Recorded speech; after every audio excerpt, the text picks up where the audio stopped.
Dr. Priya Mukhopadhyay, thank you so much for being with us here on ITV Gold. I truly appreciate your time here right now with us. Thank you so much for having me. It's a pleasure. It's so great to finally have a psychiatrist here with us on ITV Gold and bring in so much perspective of mental health awareness and also what's really happening with COVID-19 in terms of stress and anxiety. So again, I appreciate your time here with us.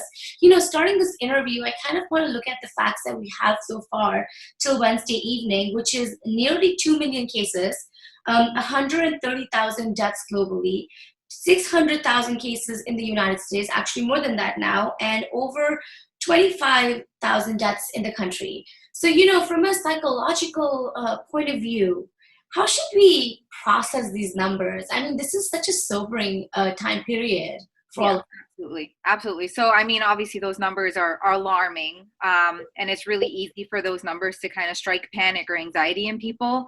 But I think psychologically we should process it as this is a very serious matter, not to panic because that a lot of times stifles our productivity and what we can do to stay safe and kind of just puts a haze on our thinking, but instead to just appreciate as this is a very serious matter and that we should listen to the professionals. We should listen to the people that are very well versed in the field and take their advice to, listen to the things that will make the situation better. It's not something you brush away. It's something that we need to pay attention to. Definitely. And how do you think they should, sort of cope with these numbers? If they Mm-hmm. just in general, just looking at the loss of life around them. Mm-hmm.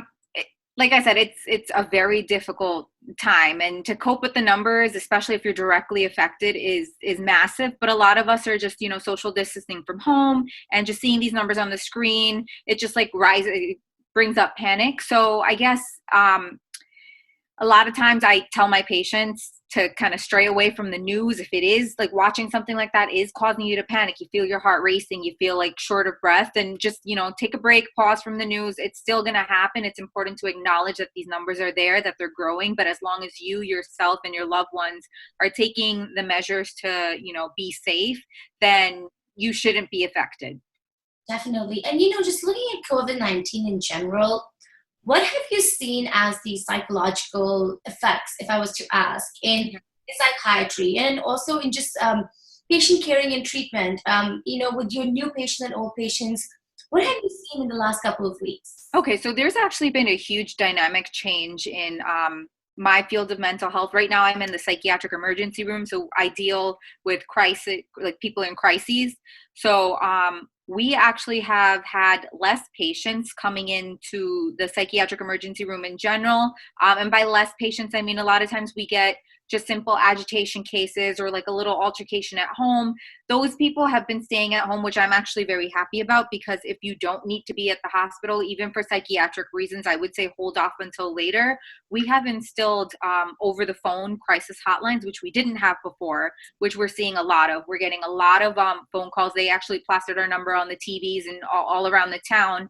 So we're getting a lot influx of anxiety calls about people that have family members that are affected with COVID, and they're feeling the panic because their loved one, the only one that they're close to, is isolated in a room and they don't know what to do. They don't know how to maneuver around their house. So there's a lot of anxiety calls. There's a lot of people that are almost traumatized by this pandemic, and it's causing a lot of internal conflict, and we're seeing a lot of that too.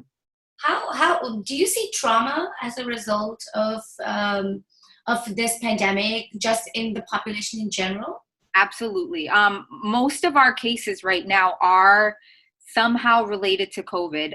Emotions as a result of the pandemic, trauma, like I mentioned, nightmares, loved ones, losing loved ones due to the pandemic, and more than anything, though, I'm talking with my coworkers. I think the influx of trauma and mental health cases after the pandemic, I guess, eases off is gonna be ridiculous. Like, we're expecting a huge influx of patients after all of this is done, because you're kind of forced to stay at home, forced to deal with your feelings in the way that you deal with it. But once everything is open and you're able to come in, I feel like there's going to be an influx of patients. And do you think most hospitals will be able to handle it? Absolutely. Yeah. I mean, in the ideal world, we would have an unlimited amount of beds for inpatient hospitalization, an unlimited amount of appointments for outpatient visits. Unfortunately, it's not like that pre-pandemic, currently during the pandemic, and post-pandemic. But no patient goes ignored. If you're going to come for help, your needs will be addressed. So we're ready to handle it. We're always there. We've gotten more patients than we can hold in our emergency room, but we tackle it. So the mental health professionals will always be there. We're still there, even though everything else is shut down. We're still there. Definitely. And Dr. Mukhopadhyay, while I have you here, the issue with mental illnesses, and how in the last couple of years we've addressed the fact that there is a mental health crisis in the country. So if someone is suffering from a mental health illness right now, say they're in treatment or they're taking medication, what are certain factors that, according to you, that they should sort of look out for? And do you consider them at high risk, perhaps, during this pandemic? It's a very difficult time. It's tough because a lot of people find their psychiatrists and their therapists as like the highlight of their month, the highlight of their week. It's a place for them to go. It's their safe place, and they're not able to have that. So I know a lot of people are struggling. And in terms of resources that are out there, I'd say to make use of everything that's there. Unfortunately, the help isn't as accessible as it used to be because of the lockdown. But a lot of people have had to make do with like self techniques and self relaxation activities. But I would say take advantage of your outpatient providers if you have one, as well as the crisis hotlines. If you feel like you need help, you need to talk to someone, you feel alone, don't be afraid to call and reach out. It's a phone call away. Our phones are working, thank God. So I would say make use of those resources. If you're on medications, do not ignore the fact that you're running out of medications. You are still able to get your medications. And if you don't feel safe going to the hospital, then you can call in and get those medications. We're doing assessments over the phone for people that are established patients or people that we can have some proof. And proof is easy to get. We call up the pharmacies, we call up their outpatient doctors. If you need a refill of medication and there is some proof, we'll give it to you. It's not, don't think it's impossible. People thought that this was impossible pre-pandemic, but we're making a lot of changes and tweaks just so that the things that are necessary are accessible to our mental health clientele. Definitely, because that means there is patient care fully available for people that are seeking treatments or are currently involved, and they just need to basically contact them.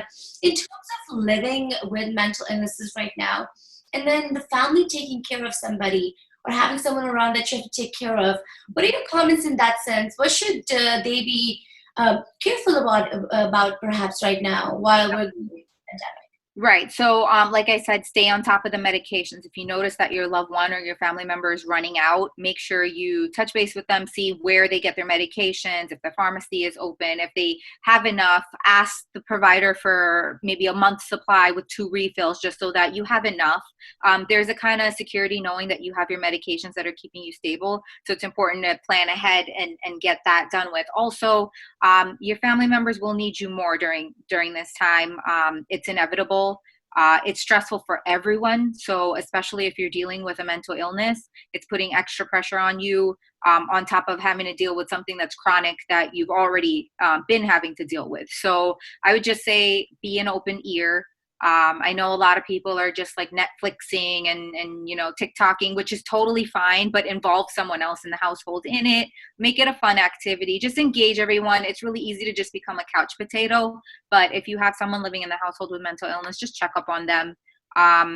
Even if they, they seem fine. And this is for everyone, mental illness or not. Just check up on the people that you love. And if somebody you feel like is reaching for help, then always call 911. If you feel like someone's in crisis, if you feel like, oh, I'm not sure, but I think this person is a danger to themselves or others, but I'm not going to say anything, this is not the time. You call 911 and we'll assess the situation. Dr. Priya, if I was to ask you if there are certain, tips or maybe, resources you could share with us, people that are experiencing anxiety or panic, or they just have, ridiculous levels of stress, our mental illness or not mental illness, what are certain techniques we can all practice? Yeah, that's a really good question. I've been using these techniques myself. It's been very stressful in the hospital. There's tons of apps. If you have an iPhone, I'm sure if you have an Android, if you just type in relaxation apps or meditation apps, guided meditation has helped a lot. That isn't to say that I'm advocating a positive vibes only, good vibes only lifestyle. A lot of times meditation won't solve it. Lighting a candle, a Zen warm bath is not going to solve it. So always be aware that if that technique is not working for you, you're not a failure. You're not broken or anything like that. But I mean, it's important to try everything else up until the point where you need to reach out for further help. So meditation techniques, like I said, a nice warm bath. I always try to do at least 1 or 2 activities that I absolutely love that bring me joy in a day, something to look forward to. These like conference call things are fun. It's really important to stay connected because social distancing is just that. You're socially isolating yourself. We as humans crave that human connection, and it's been being cut off from us. So just to kind of cave yourself up in your house without any kind of human interaction will be detrimental to your mental health. So be social, talk to people. Watch movies that you like, light candles, cook food. That's a huge thing. So just little techniques. There's great resources online if you research them, or even on YouTube. I've done really good sleep meditations, and these are all resources that are free and available to everybody. I want to talk to you a little bit more about what is happening on the front line. But right before that, one more question on psychology itself. Mm-hmm. One of the most popular questions that I'm sure you get from community, it is still stigmatized to talk about mental health awareness, even in 2020 for South Asian families and Indo-Caribbean families. Any advice you could give out to the ones that could be suffering in silence, especially right now, in terms of resources or just in terms of words of encouragement or things that they should, they could concentrate on? Your comments on that. Right. I think if you are somebody in that situation that is dealing with issues with your mental health, it's important to recognize that you are not wrong. You are not at fault. You are not guilty. You are not broken. In South Asian communities, especially communities that deal with the taboo, we're taught that. We're taught to be kind of shunned if you're dealing with a mental health issue. We're taught that we're not right. Just close it off, or that family member is busy, they can't come out, or that family member is just not right in the head. It's important to kind of push that all aside and recognize that it's not your fault, and you're not broken, and you're not wrong. That being said, it's also important to seek help if you need help. Don't be ashamed. Even if everybody in your family is telling you that you don't need help, you're fine, you're going to get over it, it's a phase. If you and yourself feel like you're struggling, and you'll know when you're struggling, make it known. And even if you have no one there, call somebody, call a professional, call 911, go seek help. This is something that we're going to struggle with for a very long time. Unfortunately, we can't brush away the taboo. But also to kind of advocate once you've become stabilized in yourself, you're comfortable. Obviously, it's not something that you can tackle head on immediately, but once you're comfortable in yourself, you learn to appreciate your journey, your diagnosis, your struggles, then advocate. Teach it to your family members that don't get it in bits and pieces. Don't just throw it on them. I have bipolar and this is what it is. I have depression and this is just, have you ever felt this way? This is how I'm feeling. Just in bits and pieces, just so that it's more and more understanding. I had to deal with it myself when I said that I wanted to do psychiatry. A lot of people in the South Asian community were like, that's not a real doctor. What are you doing? You're going to be a crazy person doctor. But, during enough family meetings and events where I got to like teach them bits and pieces, they're all just like, wow, maybe I should have considered going into that field, because, it is a really interesting one and it's very, very widespread these days. So. And it's in a lot of demand right now as well, especially right now with so much burning anxiety. In terms of looking at your experience right now on the front line and also working in psychiatry, understanding what is happening right now and also knowing what you have to prepare for, how are you feeling, and how is your team feeling right now? If I was to ask you what the medical community currently is thinking, what would you say? Okay, so it's actually kind of turned our world upside down. Us in psychiatry, we usually don't touch our patients unless we're doing our medicine rotations. It kind of disrupts the the patient doctor dynamic if we do kind of do like a full in detail physical exam. So we're all about talking. We're all about face to face. We're all about, get yourself down to the patient's level, make them feel comfortable. If somebody's dealing with something that's vulnerable, how are you gonna, just bring them down to your level. And that's been really difficult to deal with the COVID crisis, because we don't know. We're on the front lines, as in we're the psychiatric emergency room.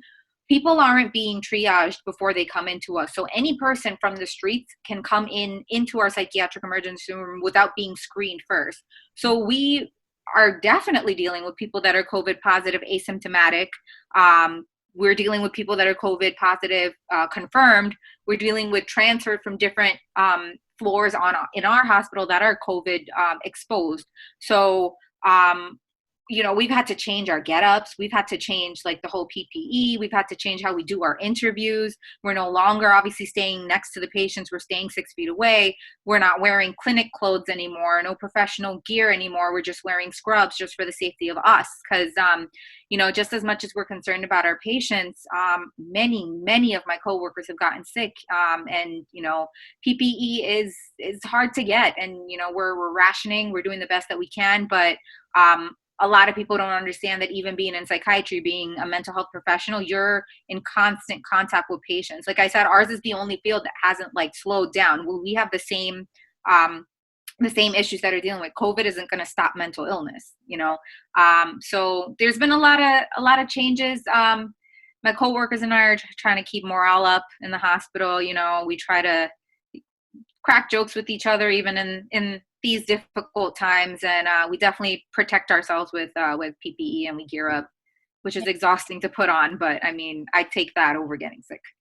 Definitely. And if you were to give out an appeal for donations of PPE to local hospitals and local areas, facilities, clinics, what would you say to our audience on donating this PPE and how essential it is for healthcare workers and medical professionals such as yourself? Mm-hmm. PPE is literally the only thing we have protecting ourselves right now. If you do have access and you're not using it, then and you do want to donate, I would say reach out to your local hospital, reach out to a contact in a hospital, ask them what their PPE situation is. Would they mind getting a donation? Donations are always accepted. I've been extremely grateful and lucky that a lot of my supporters on Instagram have told me, listen, I have extra face shields. Can I send them to you? And I've distributed them within the psychiatry department. So, we have angels watching out for us everywhere, supporting us. A lot of the companies have been great. There's one in particular, one of the apps that help you with meditation and stuff. They're giving healthcare workers free subscriptions. So everybody has been very generous. They've been showing their support every day at 7 p.m. outside of my hospital. Everyone comes and claps. So I guess you guys as the public, you've been doing great. You've made us feel very appreciated, and you make us want to fight the fight even harder. I know we're coming towards the close of the interview, but I have 2 more questions left here for you. Number 1 would be, with what's happening next, we're looking at coming to the peak. We're looking at flattening of the curve, and doctors spoken to us about it. What are some of your biggest unknowns right now that you need to sort of, tackle in the next couple of weeks? Right. In terms of mental health, our unknown is, like I said before, what's it going to be like after? This is considered a period of trauma, I think, to many.